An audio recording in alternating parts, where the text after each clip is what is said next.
1812, à l'histoire d'une guerre européenne.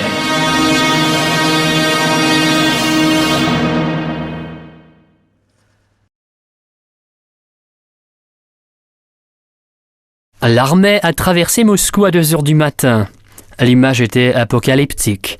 Dans toutes les églises de Moscou, les portes étaient ouvertes et les prêtres en habits d'apparat, tenant dans leurs mains des dons saints, bénissaient les troupes qui passaient. Pour beaucoup de gens, cela semblait se passer en rêve. Le cerveau refusait de croire en réalité de ce que les yeux voyaient.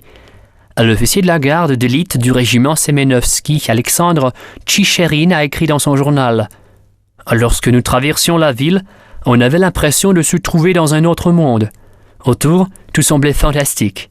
J'avais envie de croire que ce que je voyais, la détresse, la peur, le désarroi des habitants m'apparaissaient en rêve, que des fantômes m'entouraient. Les vieilles tours de Moscou, les tombes de mes ancêtres, une cathédrale sainte où notre souverain était couronné, tout cela m'appelait à la vengeance. » Des civils aussi essayaient de ne pas croire à leurs propres yeux.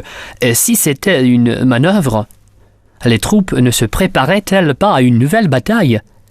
L'armée russe traversait Moscou dans un ordre chaotique. Kutuzov ne se montrait pas. La réaction des soldats était imprévisible. Ils comptaient, eux, sur Kutuzov, espérant qu'il était capable de tout réparer. Ils avaient tenu le coup pendant la journée infernale de Borodino. J'en croyant, ils espéraient qu'un miracle aurait lieu. L'ennemi aurait peur et fuirait. Mais non, le miracle n'a pas eu lieu. Personne ne voit Kutuzov.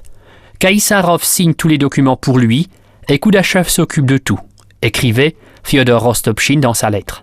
L'armée est exténuée, elle a perdu le moral, elle s'adonne à des pillages. Au vu et au su des généraux, on brûle et on détruit les maisons. Hier, 2 soldats du régiment Preobrajinski ont pillé une église. Mais il est impossible de fusiller 5000 personnes par jour. L'artilleur Soukhanine écrivait dans le journal d'un membre de la campagne de 1812 « Les troupes désemparées en passant par la ville ont cédé à la tentation, d'autant plus que les marchands de vin leur donnaient des caisses pleines de bouteilles et les mettaient dans les charrettes pour ne pas les laisser à l'ennemi. »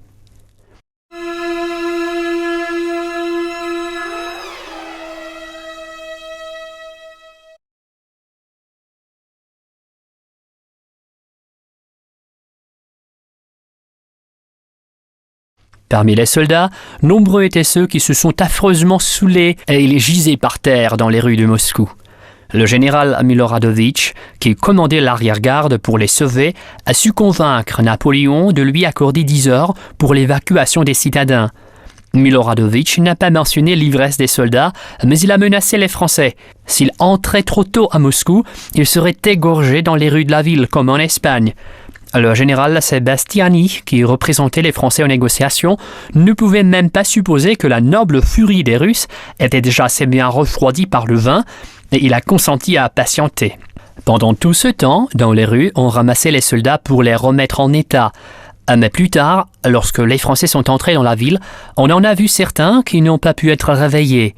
Ross, le médecin des chasseurs équestres de Wurtemberg, entré à Moscou le 2 septembre, avait noté « Nos soldats ont appris que les Russes endormis, gisant ça et là dans les rues, avaient de la vodka dans leurs gourdes. N'osant pas descendre de leurs chevaux, les cavaliers s'ingéniaient à couper les ceinturons qui fixaient les gourdes à leur havresac avec le bout de leur sabre et à ramasser les gourdes avec des crochets faits sur le bout du sabre. Ce procédé habile leur permettait de s'approvisionner en vodka, devenu rare depuis longtemps.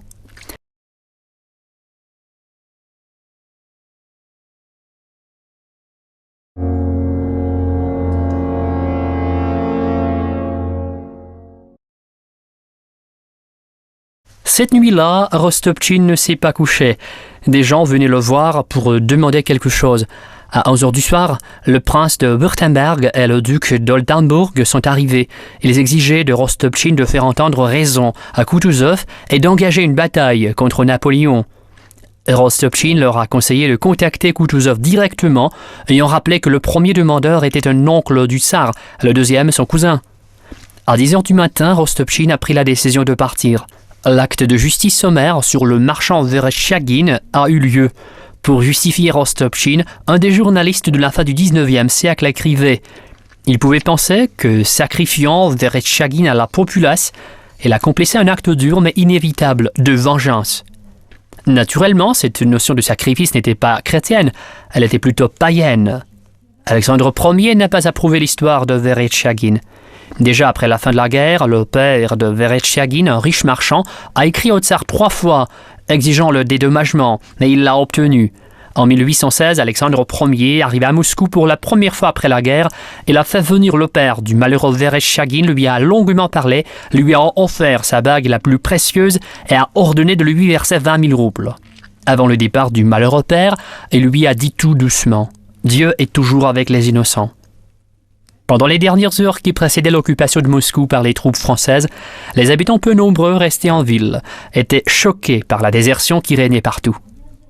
Un citadin écrivait qu'après avoir parcouru une lieue, il n'a vu qu'une seule femme avec un enfant devant la fenêtre, puis un gros vieillard en robe de chambre assis devant sa maison.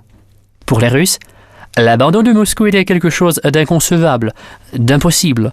Nul ne savait comment y réagir. Comme toujours, le sublime et l'amusant marchaient côte à côte. Un chef de police moscovite, d'après les mémoires de Nikolai Tourganev, parent éloigné du grand écrivain russe, au moment de quitter la ville, a envoyé un message au tsar. D'après les règles protocolaires, pour s'adresser à l'empereur, le fonctionnaire ne pouvait pas écrire « J'ai l'honneur de vous annoncer ».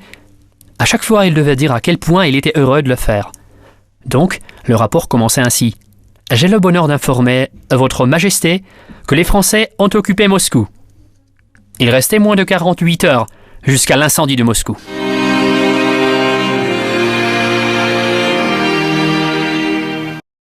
Et voilà de nos jours, le parc au nom de la victoire. La station de métro de Moscou, avec les touristes, les voyageurs, les asiatiques, mais pas seulement certainement.